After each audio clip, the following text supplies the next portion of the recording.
નમસ્કાર મિત્રો, હું જય વસાવડા. સીમા જાગરણ મંચ એમના આવા શુક્લાનો મને ફોન આવ્યો અને બહુ સરસ મજાનો કાર્યક્રમ આંતરરાષ્ટ્રીય મહિલા દિન 8મી માર્ચે એ લોકો અમદાવાદ ખાતે કરી રહ્યા છે.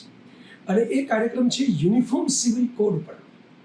ભારતની આઝાદી મળી, પણ એ આઝાદી સંપૂર્ણ ત્યારે થાય, બંધારણીય પ્રજાસત્તાક ભારત સંપૂર્ણ ત્યારે થાય કે જ્યારે નાના નાના ભેદને મિટાવીને આપણે એક સમાન નાગરિક ધારો એ લાગુ કરી શકીએ. આ બહુ મહત્વનું છે.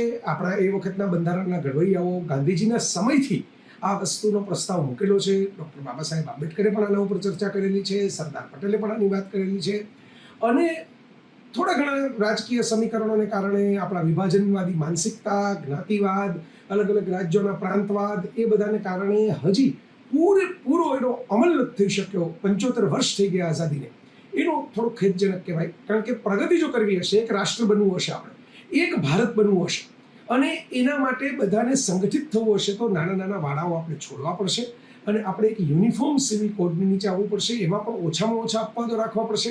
આપણને મને એમ લાગે છે, કારણ કે બધા જ પોતપોતાના ધર્મના નામે પાછા એમાં અપવાદો માગી લે તો પછી યુનિફોર્મ સિવિલ કોડનો મતલબ જ ન રહે.